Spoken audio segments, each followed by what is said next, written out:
to take notes. There's not any homework tonight except what you are working on with the sequence and series review. So today is the day that we're just going to overview the chapter, look at a lot of different things kind of as an exploration, and see what we can figure out with the calculus behind sequences and series in this unit. You will need to have a calculator handy. I don't care which one you have. It's just graphing and using the table, so you are probably comfortable either way. So have one handy. Those of you who really like to have a piece of paper in your hand, you can have a piece of paper. That's not a requirement, but if you want to be able to write things down occasionally, you can have one handy if you wish. So, the first question I have for you is, what kind of function do I have graphed there? Linear one? Are you sure?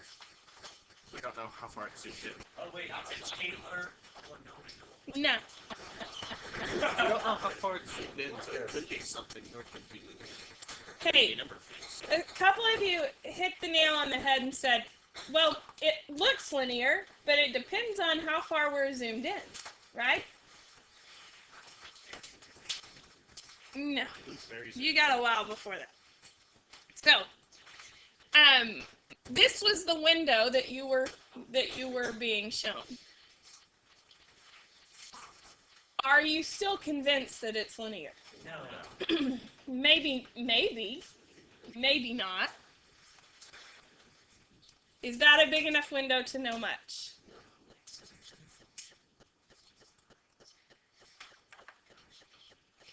I zoomed out a little. Maybe a little lot. Same function, different window. What does it look like now? Sine graph, or maybe a polynomial depending on, or it could be cosine shifted. Yes, I agree. Would you agree that it kind of resembles a sine function now, though? So, I want to plot, and I want you to do this in your calculator, not really on a piece of paper, but you could. I want you to plot sine of x and y equals x, both in your y equals screen, and I'm going to do the same thing.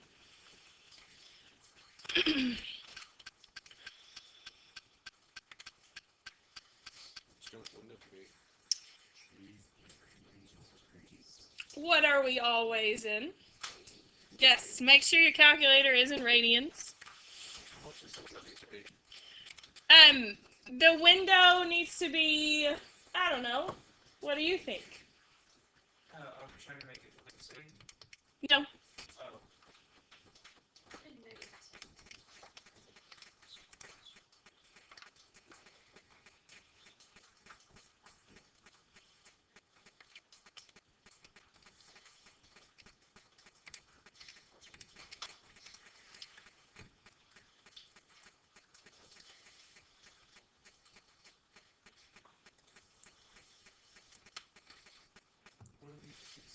Okay, I have my y from -1 to 1. I think I have my x from -3 to 3, so almost negative pi to pi, but we could definitely go farther. My question is for you is, how often does y equals x look like sine of x? Where does it look like it? When it's increased, it's going from negative to positive. Okay, so about here to here, Around, So it'll right? around the inflection. around this specific inflection. These specific inflections. Around x equals 0. Everyone agree somewhere in that interval? These seem to match up. We could go get a better look at that by looking at the table and see how often they match up. So you might go to your table. Now, most of you have your table set to where you can type in. You can change it back to where you have, which I'm going to do just for a minute. You don't have to change your table. But I'm going to put my independent variable back on auto. And I'm going to start my table at -1. And my delta on my table, I'm going to make it pretty small, 0.1. And I'm going to look at the table and just kind of go through and see y2 is my y equals x function, and my y1 is sine of x. And you can kind of see as we scroll down through here, where do they really start to match up?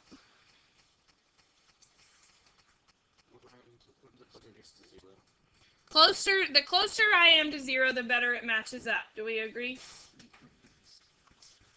-0.3, it starts to at least resemble, right? It would round to the nearest tenth. So to tenths of decimal places, it would match up there.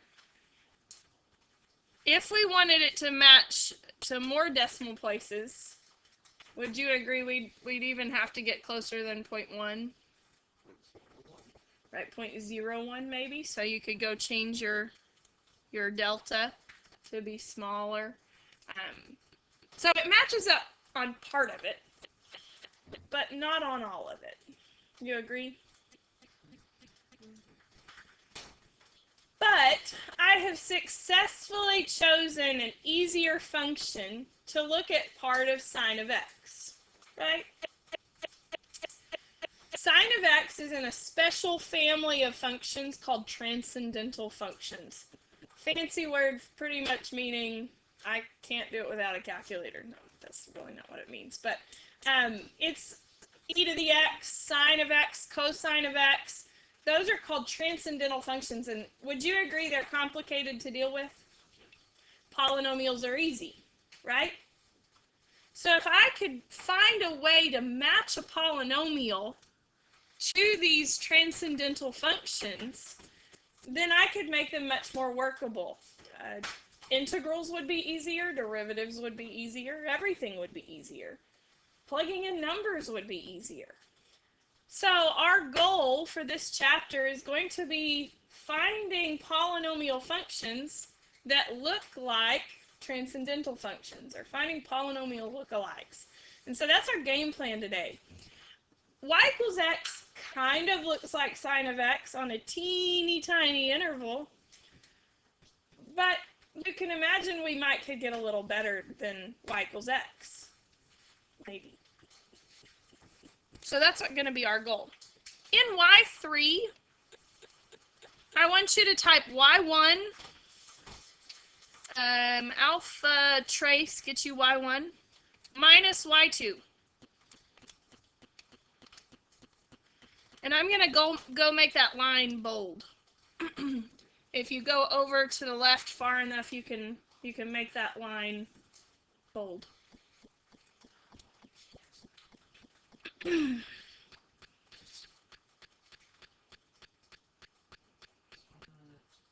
said y1 for y2? I did.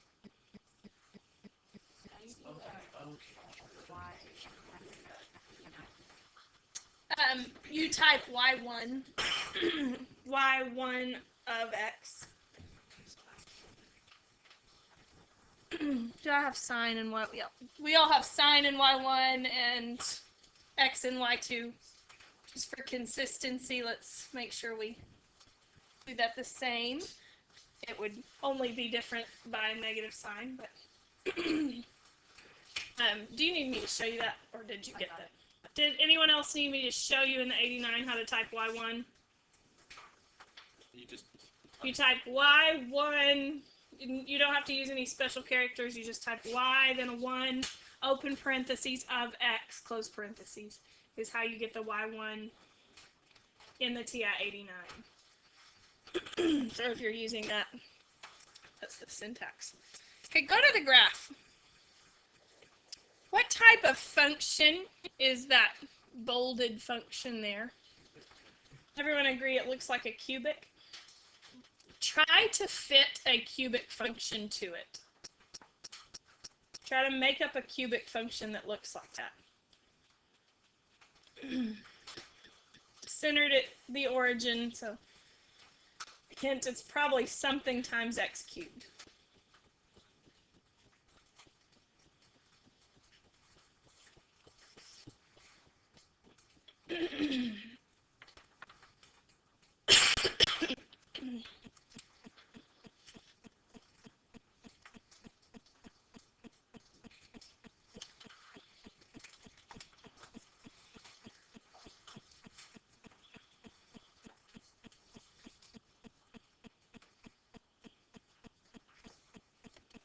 Someone give me a bad guess. You guessed, it's not quite there, but you Negative x cubed. negative x cubed. Okay, so negative x cubed, too skinny, too tall, something like that. Would you agree? How do you vertically shrink a cubic?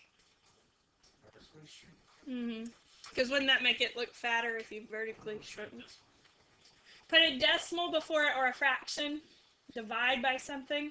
So try dividing by something.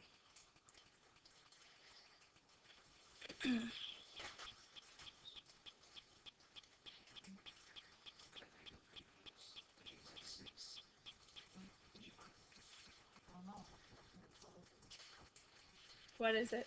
You have to wait for every graph to Go to your window I got a pretty good. and change your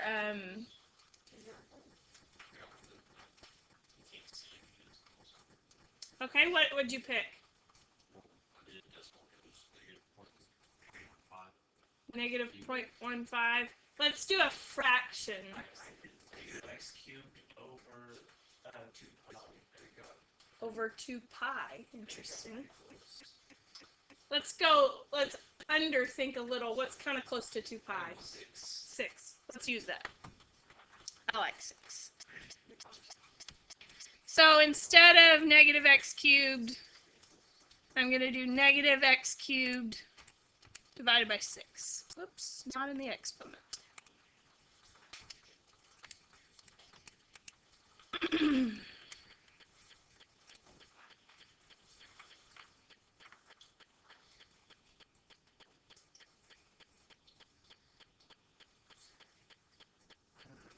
Divided by 7 is like almost on. It probably is almost on it. I think 6 is exactly on it. I don't know. Let's find out. How could we find out? Go to our table.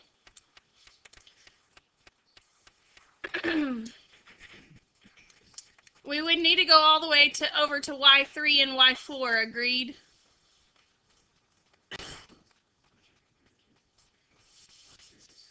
Because y3 was the difference in the two. That cubic that we saw there. I see no difference. Do you? Barely, right? Teeny tiny difference. Now, farther out you go, more of a difference. Agreed? In that small window right close to 0, you agree it's pretty close? Pretty good.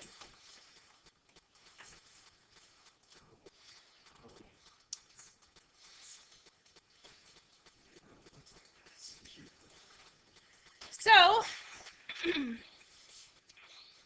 y equals negative x cubed over 6 does a really good job of approximating the error, if you will, the difference between sine of x and x.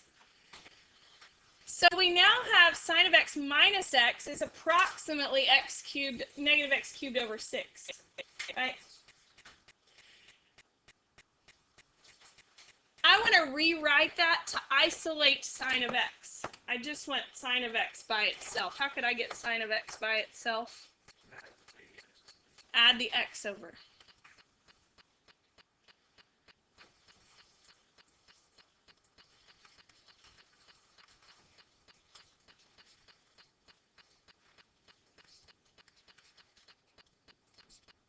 Okay, any questions so far? So, maybe sine of x looks like this cubic function.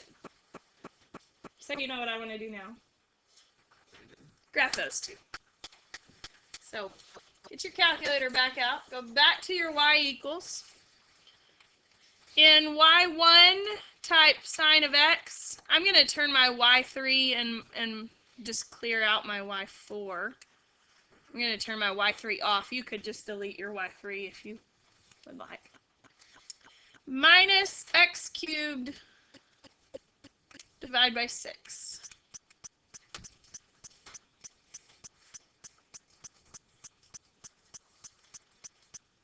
So I now have a cubic function. Would you agree that a cubic function should do a better job of approximating sine of x than a linear function? It should go a little farther out on how good it is. So let's try it. So here is sine of x.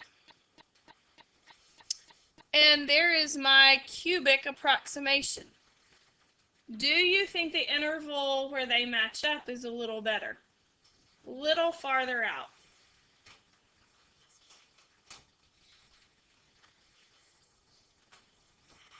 But could we get better? Yes. Okay. So I want to do the same thing I did last time. I want to look at the error. I want to look at the difference between those two functions.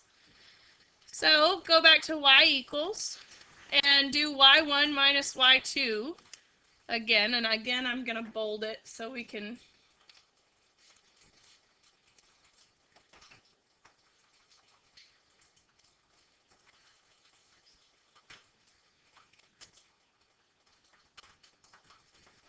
Any ideas on what type of function that might look like? Kind of still looks like a cubic, but it's a lot flatter on the inside than a cubic. Or a cubic that grows faster than a cubic. Like another odd function, but one that maybe gets bigger faster.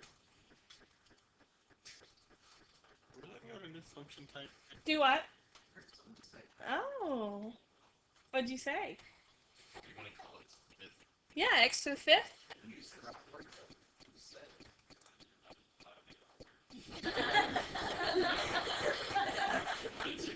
Yeah, perfect.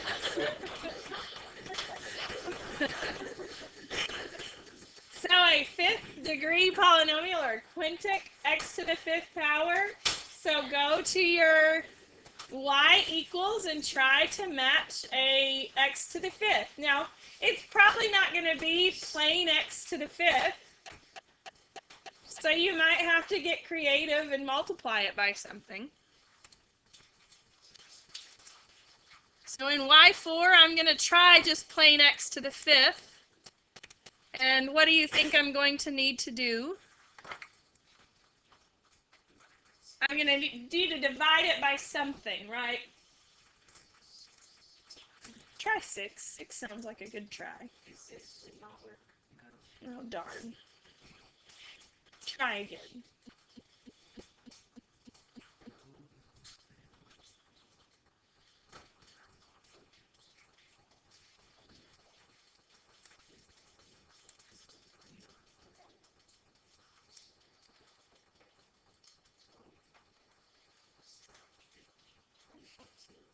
It's getting crazy now.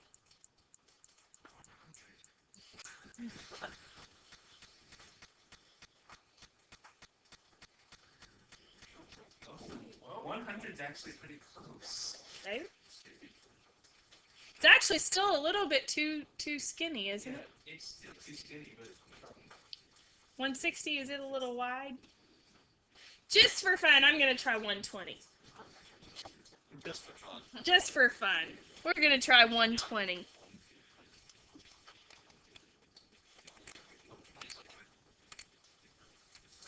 I might know some math magic you don't know yet. Maybe. So I'm trying dividing by 120.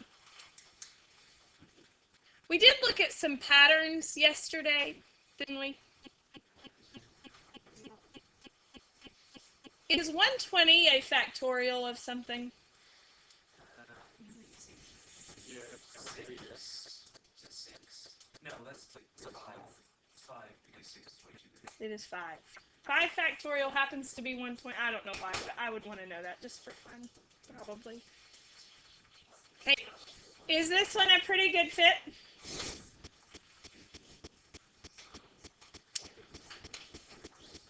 So if you look at the table at y3 and y4 again, the error seems to be that y3 is very similar to y4. So it seems like y4 is a really good approximation of the difference between the polynomial we were trying to use and sine of x, at least close to 0 anyway.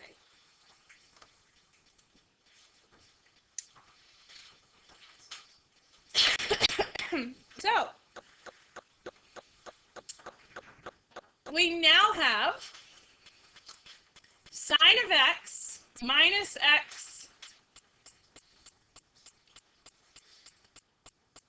minus x cubed over 6 is approximately x to the 5th over 120. Let's rewrite that to get sine by itself.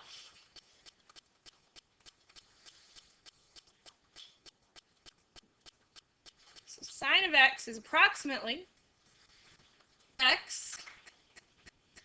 This is minus a negative, so it would be minus x cubed over 6 plus x to the 5th over 120. And I said 120 was what factorial? What is 6? 3 factorial. With 3 on top and the 3 factorial. Could you come up with a pattern here? We're having factorials, which is really important. Could you guess what the next error might be? Would it be minus x to the 7 over minus the factorial? Yeah. 5 factorial. Okay. So you could see how this pattern could continue. Just the blue one for a moment.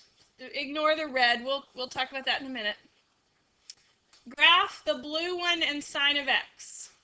The blue part and sine of x in the same window. It looks very close. So the blue function plus x to the 5th divided by 120. And again, I'm going to get rid of my other stuff.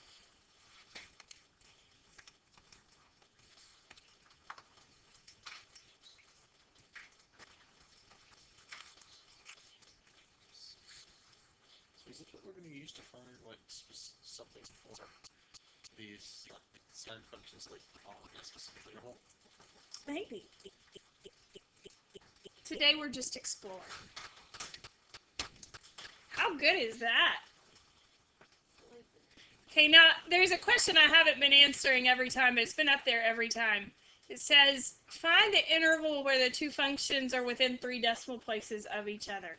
Could we go to our table and look to see when they're within 3 decimal places of each other?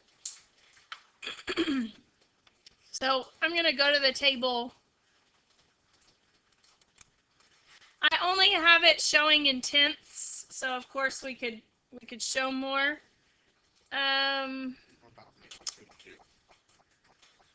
Negative 0.2 to 0.2. You said how many decimal places? 3.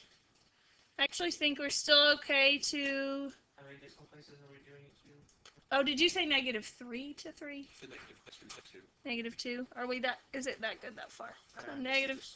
Yep. So far, so good. How many decimal places are we using? That's the question. Maybe... That still rounds to be... No. The last time that Negative... Or 1.2... Negative 1.2 to 1.2-ish. If we're going in tenths. Of course, we could even get better than tenths.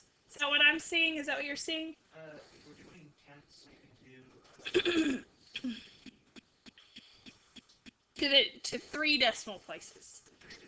3 decimal places. So I have a question. How accurate does AP make you be? 3 decimal places. Are there a lot of things that 3 decimal places is plenty of accuracy? So even just with 3 terms of a polynomial, we've gotten to where between negative 1.2 and 1.2, we are within a 3 decimal place accuracy with just a polynomial. Much easier to work with. Could we continue doing this all day long and get a better polynomial? Yeah. What's the best polynomial? Through infinity. It goes on forever, right?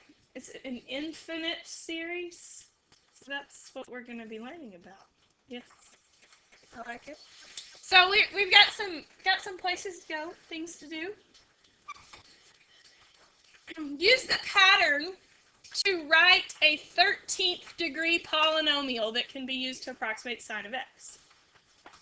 13th degree that we could use to approximate sine of x. 13th degree. Right. So instead of a 5th degree, a 13th degree polynomial. Logan, do you know that name too? No, just a joke. Your Algebra 2 teacher stopped at 5. I'm pretty sure.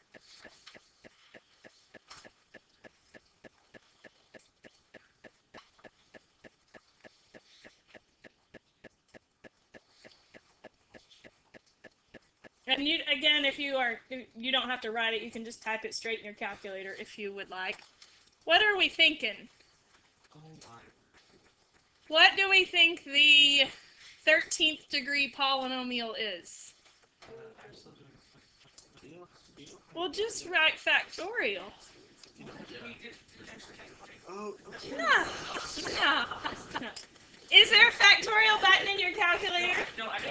It's under character punctuation. And then writing down the actual number. Oh no. You'll see the pattern better with factorial. There's a reason math people came up with that symbol. That's right. You're learning. Math people are lazy. You can only be lazy in certain instances that are approved by me and me only. No, I'm just...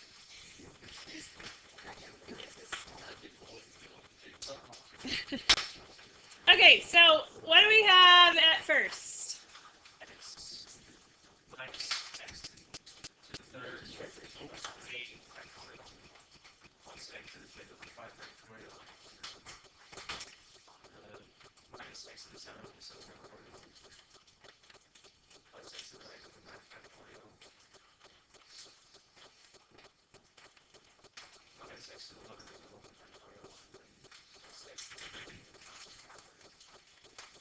Does everyone agree? Seems to be the pattern, right? Okay. So I'm going to enter that in Y2. It will take me a moment. Y'all might already be there. Does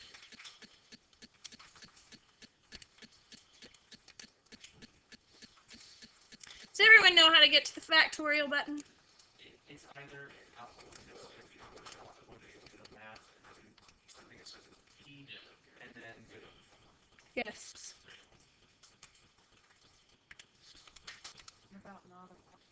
The other one, good question. Gotta go to character and go to punctuation. Character, punctuation. There you go. Where's character at? It's second plus. Yes, second plus. And punctuation. It's the first one.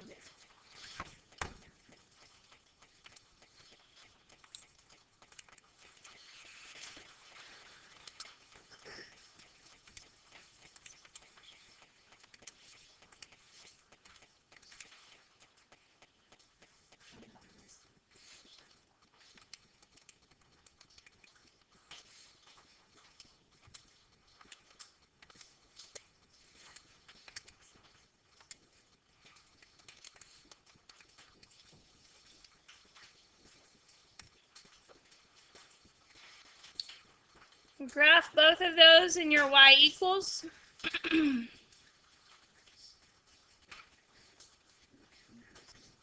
Do you even, on the window that we have shown, do you even see a visual difference? Oh, you can see it.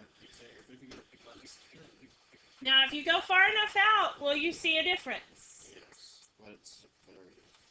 Okay.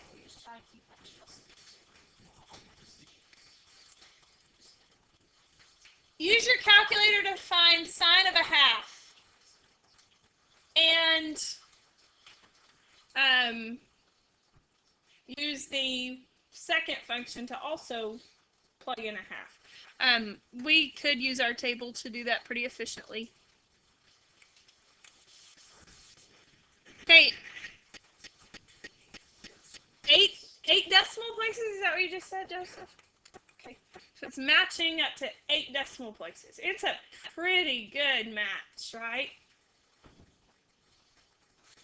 Do you imagine that we could find polynomials for other things besides sine of x? Probably yes.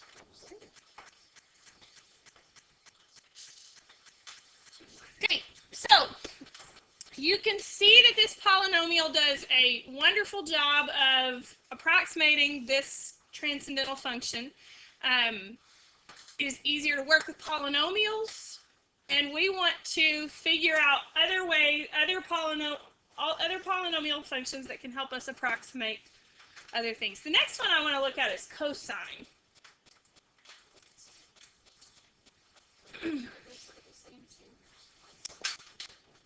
Good question, Claire. It's like you read my mind. So I want to find a polynomial for cosine.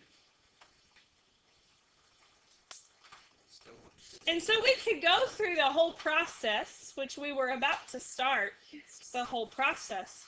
But Claire said, would their derivatives look the same too? Well, if they really are the same function, would their derivatives be the same? Seems reasonable, right? When you graph cosine, the first polynomial that would come up if you get really, really close would be a horizontal line, y equals 1. And then if you zoom out a little, you get a parabola, right? You could imagine probably some even functions. I like Claire's idea better. So how does cosine relate to sine? It's the derivative, right? What was my polynomial approximation for sine of x? Let's write that. Instead of y is approximately, let's write sine of x is approximately x.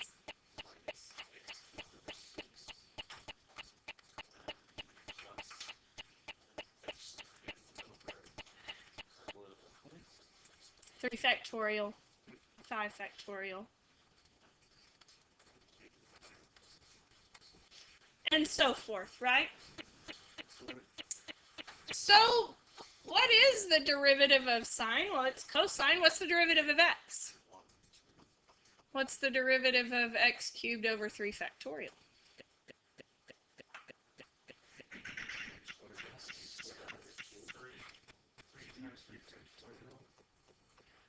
Okay.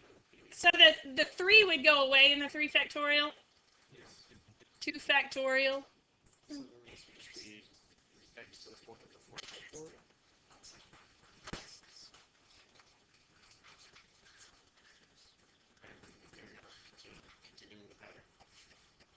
What do y'all think?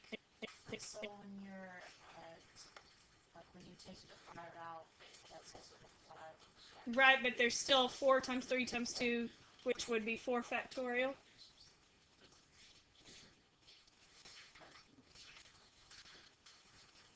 Try graphing both of those in the same screen. Cosine of x and 1 minus x squared over 2 factorial plus x to the 4th over 4 factorial.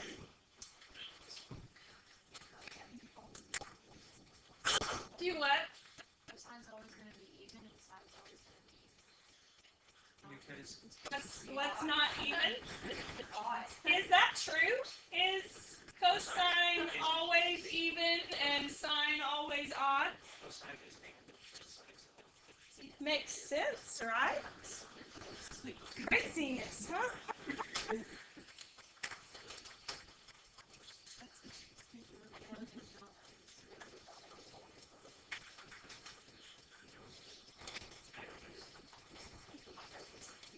How do the graphs look?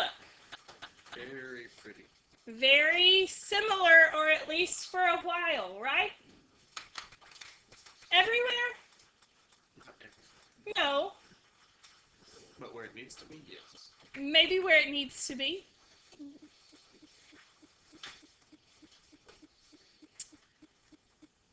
If you only look from negative 2 pi to 2 pi, how does it look?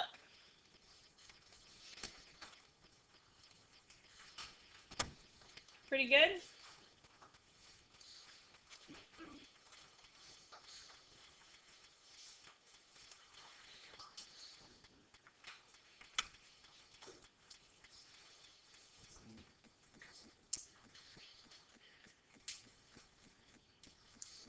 Get them within 3 decimal places of each other.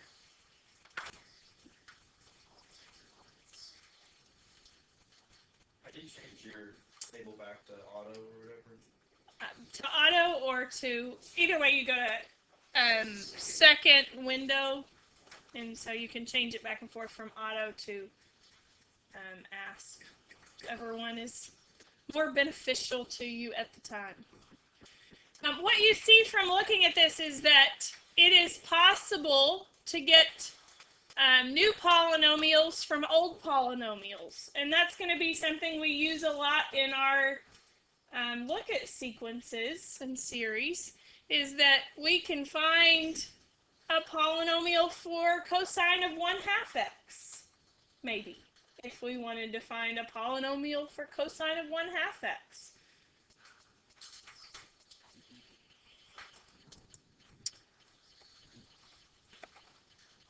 So brainstorm that. How could you find a polynomial that fits cosine of 1/2 x? Are we allowed to use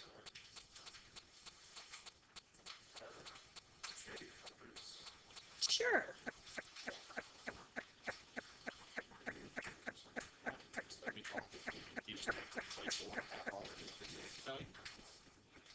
Try it. So you just do, this will be x squared. So, Nicholas's theory is that if cosine of x is approximately 1 minus x squared over 2 factorial plus x to the 4th over 4 factorial minus x to the 6th over 6 factorial,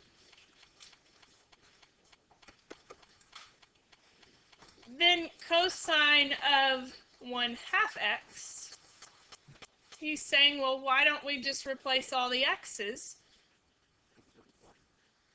with a 1/2 x? Try it in your calculator. That's the theory.